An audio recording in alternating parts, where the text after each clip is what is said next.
Ya, entonces ahí está el ejemplito.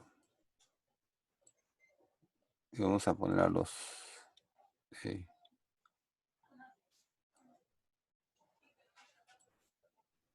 ajá, por acá. Para no perder la vista.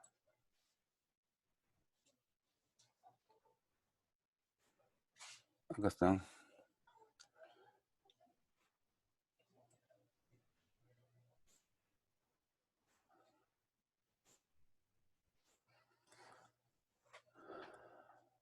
Ya pueden ver mi archivo, ¿no? La imagen. Sí, profe. Ya. Se trata de una ficha de matrícula de una biblioteca. Entonces ahí se encuentran los datos de un préstamo, ¿no? El número del préstamo, el código de lector que se hizo el préstamo, apellidos y nombres, teléfono, los libros que se prestó, la cantidad de libros prestados y la fecha del préstamo. Entonces, si observamos bien, pues este es un préstamo de tantos préstamos que puede haber en la biblioteca, ¿no? Varios préstamos, entonces significa que todos ellos los podríamos representar como una entidad, digamos, préstamo, ¿no? Donde la clave primaria, ¿cuál sería? La clave primaria sería un atributo que no se El repita, número de préstamo. el número de préstamo, claro, ¿no? Y de ahí vamos a sacar la entidad compleja y luego la vamos a normalizar. Hay algunas reglas de negocio que hay que entender primero antes de seguir adelante, como por ejemplo, no se está mostrando algunos datos, pero que se va a necesitar. Esta organización es una organización sin fines de lucro. O sea, no es un negocio donde se venda libros, ¿no? No se presta, es un servicio a la comunidad. Por lo tanto, los libros no se venden, se prestan. Pero para hacer revisiones, ¿no? Que hay que hacer auditoría cada cierto tiempo, las municipalidades también las hacen, y hay que revisar los bienes que tienen. Entonces, por motivos de las auditorías que hay que hacer, hay que ponerles un precio de referencia a los libros. No es lo mismo que se pierda un libro, pues, que sea un libro de, digamos, de cuentos cortos, ¿no? Que puede ser de pocas páginas, y de repente que se pierda un libro de medicina que puede ser bastante voluminoso y caro, ¿no? Entonces eso tiene que tenerse en cuenta. Por lo tanto, hay que tener un precio de referencia, pero no es para vender, es un precio de referencia. Significa que no va a estar alterado, no va a estar sujeto a las leyes del mercado, que sube, que baja, ¿no? Va a ser un precio de referencia nada más. Pero hay que adjuntarlo junto con los otros atributos que vamos a tener. Además, también algunos lectores siempre no solamente buscan por el libro, por el título, sino a veces buscan por autores. Entonces se requiere que haya datos de los autores porque ahí solamente figuran apellidos y nombres, ¿no? Por lo tanto, se pide que aparezca además un código del autor y un país para saber de qué país proviene el autor. O sea, datos adicionales que no figuraban ahí se van a añadir, ¿ya? El precio de referencia, como es de referencia, no es para vender, no varía, ¿no? No está sujeto a las subidas y bajas, ¿no? Y bueno, los otros datos de los libros, por ejemplo, los libros no cambian de código, tampoco cambian de editorial, ¿no? No cambian de autor, ¿de acuerdo? Pero hay un ítem ahí que se ve que dice número de copia. Lo que sucede es que cuando una persona se presta el libro, se va a llevar un número de copia, la copia 3, la copia 4, la copia 5, etcétera, ¿no? Y es el mismo libro, solamente que cambia nomás el número de copia, ¿no? Por el ejemplar que está llevando. Pero ahora, además, como pueden ver en este ejemplo, en la biblioteca se pueden prestar varios libros. Este señor, este lector, Juan Ríos, está llevando dos libros, uno de estadística y otro de visualbasic.net. Lo que quiere decir que no solo se puede llevar un libro en un préstamo, sino más de un libro. De repente hasta cuatro, tendrán su límite, pero se puede llevar varios. Pero hay otra regla de negocio. Dice, un lector puede pedir varios libros en un mismo préstamo, pero no puede repetir un libro en el mismo préstamo. Es decir, por ejemplo, Juan se está llevando uno de estadística y otro de visualbasic.net, pero se está llevando la copia 3 y se da cuenta que todavía hay varias copias del mismo libro. Entonces me voy a llevar una más.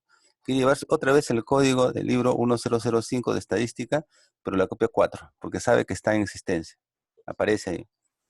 Y entonces el bibliotecario dice, no, señor, usted no puede llevarse otro libro igual, pero estoy llevando más que 3 y me puedo llevar hasta 4. Sí, está bien, se puede llevar hasta 4, pero no puede repetir el libro. O sea, ¿para qué se va a llevar dos libros igualitos además? Porque, ¿qué sentido tiene, no? Uno es la copia 3, otro es la copia 4, pero son libros iguales. No lo quiero para mi hermano que también está estudiando, necesita el libro. Ah, ya. Entonces, dile a tu hermano que venga, que saque su carnet y se va a poder llevar los libros que él quiera. Pero tú te llevas uno nada más. Puedes llevarte hasta 4, pero no igualitos. O sea, no se puede repetir en el mismo préstamo otra vez el mismo libro 1005, ¿no? Eso no se va a poder repetir. ¿De acuerdo? Les decía, otras realidades de negocio que hay aquí. Puede que un lector se inscribe, saca su carnet y no se presta nada hasta que no necesita, ¿no? Pero ya tiene carnet y está inscrito como lector. Un libro puede tener uno o varios ejemplares. Solo interesa guardar el número de ejemplares que se prestaron, ¿no? Este valor que está acá. No características de los ejemplares, sino tendríamos una entidad más de ejemplares, ¿no? Los libros no cambian de código, ni de autor, ni editorial. Un libro puede tener uno y varios ejemplares, ¿no? Ya listo. Un préstamo solo corresponde a un solo lector, es evidente, ¿no? O sea, no puede haber un préstamo que sea de dos lectores, ¿no? Un lector es el responsable del préstamo, ¿no? Así se lleve 3 o 4 libros, él es el responsable de esos libros. Bien, entonces en base a eso, vamos a hacer el modelo.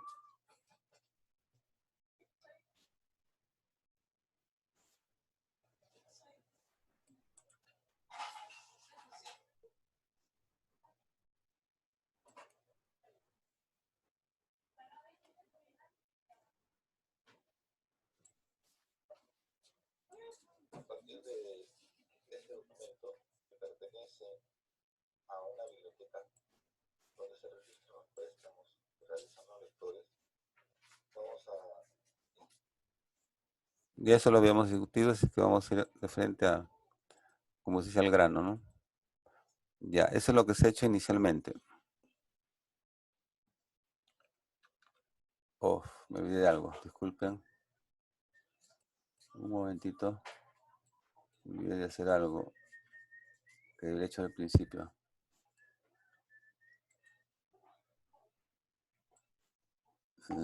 Acá está mi Zoom.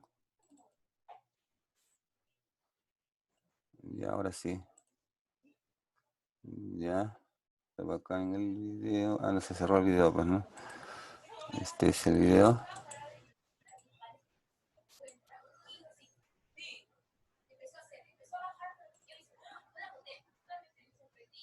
Ya está. Ahí está el... Estábamos ahí.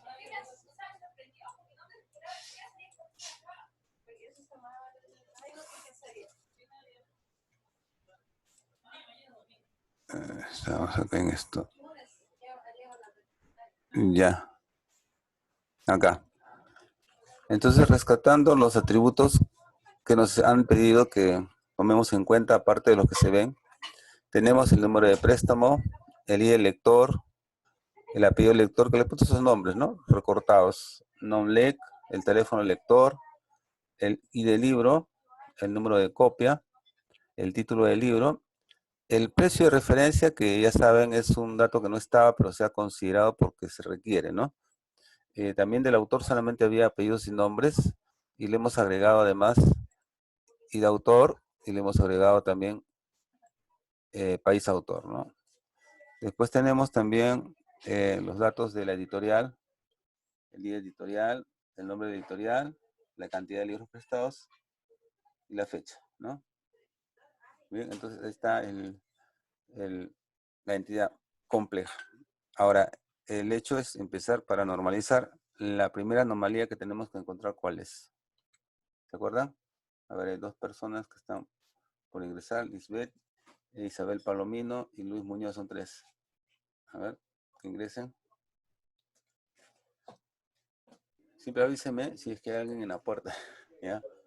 Que a veces me distraigo un poco. Ya, a ver, entraron creo. Falta, Luis Muñoz se está logueando, ahorita entra. Ahorita entra, ya está, ya entraron todos. Ya, entonces lo que hemos hecho es rescatar los atributos que hay eh, en esa entidad, pues, ¿no? Que representada por una instancia y lo hemos generalizado. y hemos planteado una entidad así, ¿no?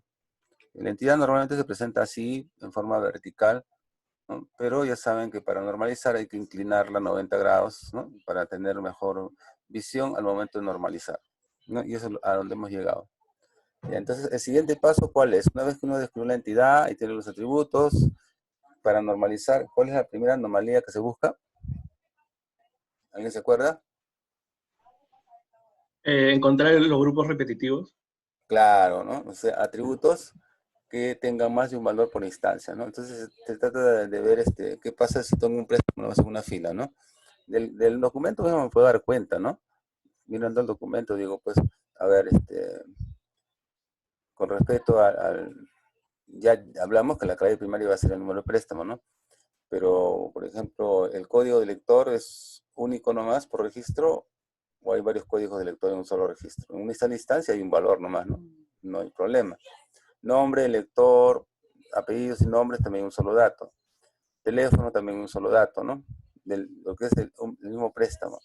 Pero en este préstamo tengo varios datos del libro, ¿no? Código, by 2, copia, hay 2, o sea, todo lo que es del libro, se dan cuenta, está dándose varias veces en la misma instancia, ¿no? La instancia es este préstamo, ¿no? Solo que te lo vemos así, digamos, ampliado, pero si lo hubiéramos en una sola fila, tendríamos problemas para ingresar estos datos, ¿no? En una sola fila no pueden porque son dos. Cantidad de libros, no hay problema, porque dice un valor nomás, dos. Fecha de préstamo también dice un valor. Ahí está una fecha que es el 15 de marzo, ¿no? Entonces, no hay problema. Todo lo que esté dándose con varios valores en la misma instancia, esos son atributos del grupo repetitivo. Entonces, eso es lo que tenemos que, entonces, señalar y luego eliminar, ¿no? A ver, ahí está. Como le decía, caramba, ahí está. A partir de los datos del libro, porque en un préstamo el ID del lector es único, el apellido del lector es único, el número del lector es único, el teléfono del lector es único, pero el ID del libro son varios, el número de copias son varios, título, todo lo que es del libro son varios, ¿no? El autor, el editorial, ¿no? Porque son varios libros, hasta ahí. Todo esto es el grupo repetitivo. Pero la cantidad no, porque dice dos, y la fecha también es una sola fecha. Ya he puesto el ejemplo de ese préstamo, ¿no? Y en una fila caben los datos que solo tienen uno, pero los que tienen más de uno no caben en la fila, tienen que llevarse a la tercera dimensión, como lo está viendo ahí. Esos forman el grupo repetitivo, ¿no? Estos atributos son espaciales, ¿no? Y tienen que salir. Al sacarlos, la entidad queda así. Sin esos atributos, la entidad queda así. Número de préstamo y lector, API lector, teléfono, cantidad de libros, los que tienen un solo valor por instancia. Los que tranquilamente se pueden representar en un plano, pues, ¿no? En una tablita de Excel se pueden dibujar abajo sin problemas y estarían ya en la primera forma normal. Pero ¿qué hacemos con el grupo repetitivo? Es todo lo que salió lo traemos acá y junto con la clave primaria, que la migramos a esta nueva entidad, formamos una entidad. Lo que pasa es que se la migra siempre para poder mantener el nexo, porque se está dividiendo entre dos. Pero si quedaría partida y no queda unión, pues no sería relacional. La idea es esa, ¿no? De que tenga un reflejo en la otra que le permita unirse, un puente entre ellas. Y ese es el número de préstamo que ahora es foránea, ¿no? Y eso va a permitir relacionarlas. Y todo el grupo repetitivo. Y ahora sí, entonces podemos decir que ambas están en primera forma normal. La segunda también, ¿no? Porque acá el problema tenemos es que había varios libros y no lo podíamos poner en una misma fila, porque el número de préstamo no se puede repetir. Pero acá en B, número de préstamo 40289 y ponemos un libro, todos los datos del libro. Después, otra vez, otro libro, 40289, lo puedo repetir, ¿no? Claro, es foráneo, y pongo el otro libro. Entonces, la entidad sería totalmente plana. Dos dimensiones, está en primera forma normal. ¿Sí? Ahora vamos a pasar a la segunda. El requisito para pasar a la segunda, ¿cuál es? Que estén en primera, pues, ¿no? Que estén en primera. Pero, ¿cuál es la anomalía que se busca para la segunda forma normal? Que se busca eliminar. ¿Se acuerdan? La La anomalía. dependencia parcial. Dependencia parcial. Ajá, dependencia parcial, así es, dependencia parcial. Y observamos, en primer lugar, los dos están en primera, así que cumplen el requisito previo, ¿no? Deben estar en primera para pasar a segunda, ¿no? Pero, ¿qué pasa con A? En A podría encontrar dependencias parciales. ¿Qué atributos tendrían dependencia parcial en la entidad A? Sabiendo que la clave primaria es número de préstamo. ¿Ubica o no? Ninguno. No habría dependencia por sí. Claro, porque la clave primaria es simple. Cuando la clave primaria es simple no se puede encontrar dependencias parciales. Y si no existen, significa que está en segundo. Ese es el corolario de la segunda forma normal. Si una entidad está en primera y su clave primaria es simple, o sea, formada por un solo atributo nada más, no se va a encontrar nunca dependencias parciales, por lo tanto ya, de hecho, está en segunda forma normal. Ni vuelta que darles, eso ya está en segunda. Pero, ¿qué pasa con B? En B sí, todavía no sé cuál es la clave primaria, porque recién he construido, pues, ¿se acuerda? Tendré que buscar, ya, número de préstamo de hecho no lo es, porque el requisito para hacer clave primaria, ¿cuál es? Que no se puede repetir. Y número de préstamo al ser foránea se puede repetir, pues, ¿no? Entonces debería ser alguna combinación segura, pero alguna regla de negocio me debe ayudar aquí a encontrar la clave primaria en esta nueva entidad que ha aparecido B. ¿Qué regla de negocio es? A ver, encuéntrala. Hay una regla de negocio que me va a ayudar a encontrar la clave primaria en B.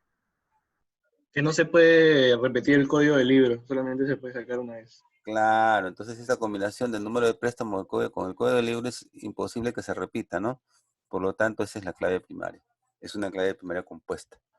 Luego, vamos a encontrar esto.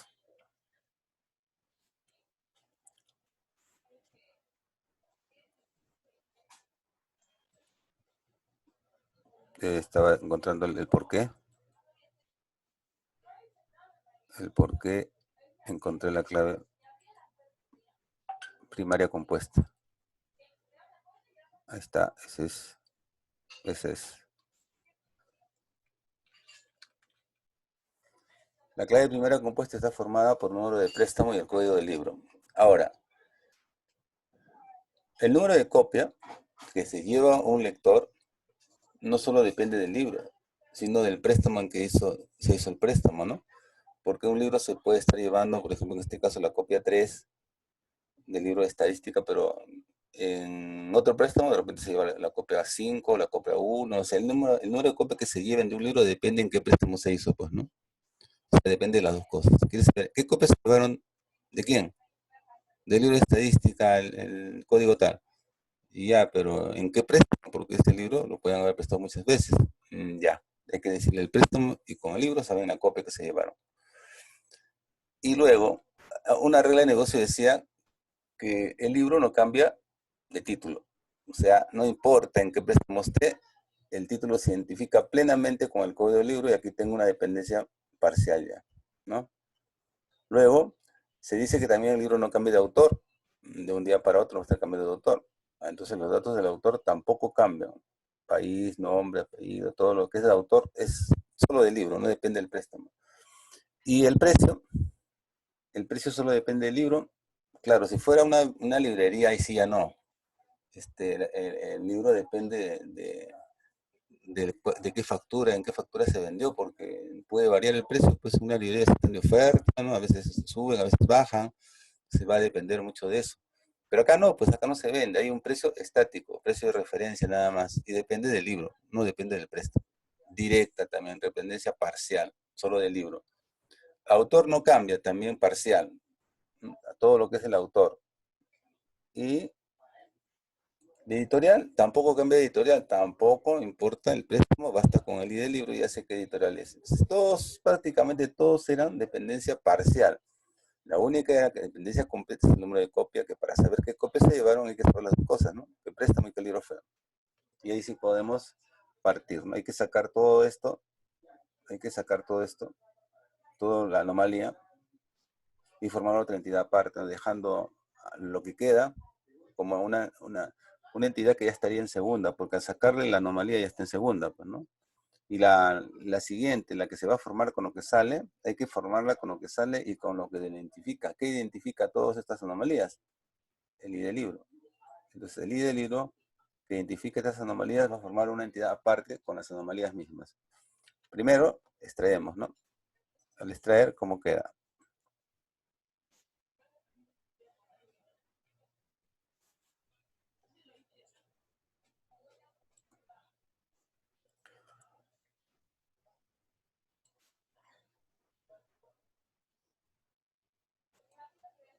Bueno, no será también, pero ahí está. Lo que pasa es que esto lo hicieron en grupo, en una pizarra los chicos. Bueno, salió el número de préstamo, el ID libre se queda, el número de copias se quedó, lo que salió fue título, precio de referencia, o sea, las dependencias parciales.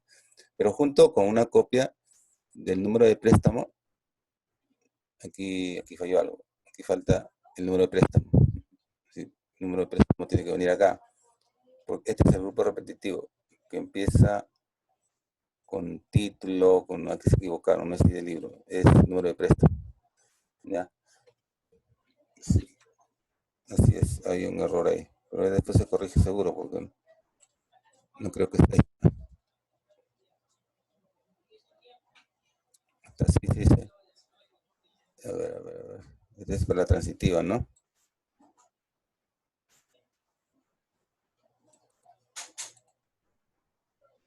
Aquí está. Aquí el problema es, no es ID libro, sino es número de préstamo. En B2 debe ser número de préstamo.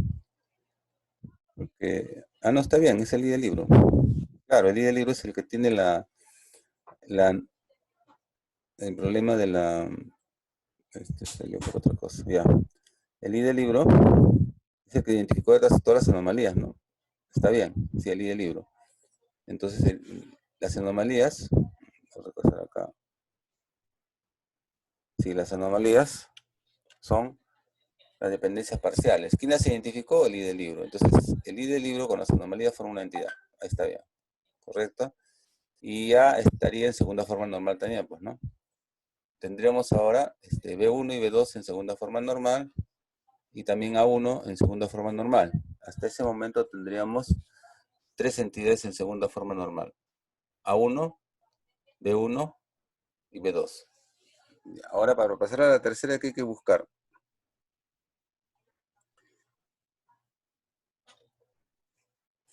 Dependencias transitivas. Dependencias transitivas, ¿no? Eso es lo que hay que buscar, dependencias transitivas. Entonces vamos con las dependencias transitivas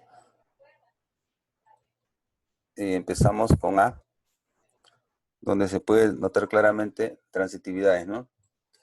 Por ejemplo, el número de préstamo identifica todo, pero con el número de préstamo puede identificar el ID lector. Y con el ID lector, a su vez, identifico la apellido del lector. Esta es transitiva.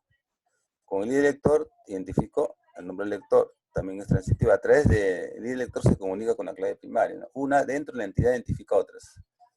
Y las otras que son identificadas son transitivas. O sea, esas tres son transitivas, las demás no. Esas tres tienen que salir si queremos que la entidad esté en tercera forma normal. Pero al salir, lo dejan normalizado, pero esos atributos tienen que formar una entidad ¿con quién? Con el atributo que los identifica, que en este caso es el ID lector. Con el ID lector y la anomalía se forma entonces otra entidad más, que tendríamos así, ¿no?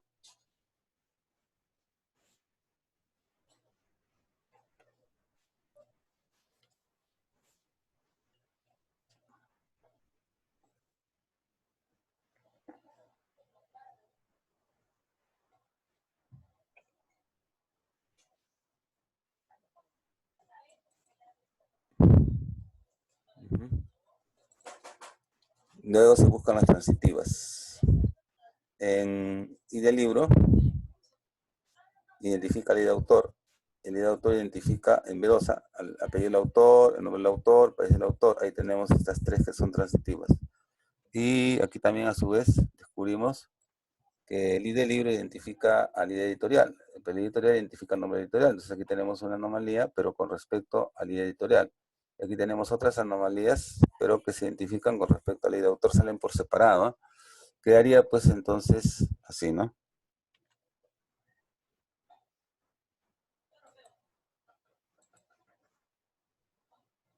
Ya.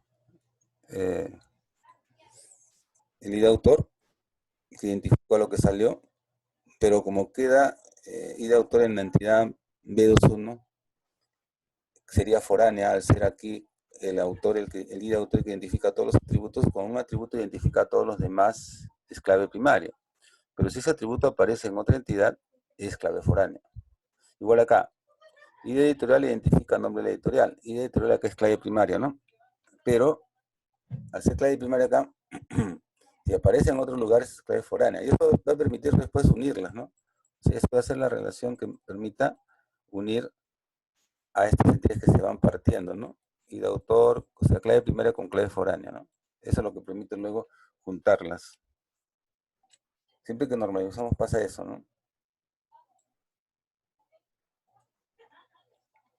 Y entonces, tenemos ahora lo siguiente, ¿no?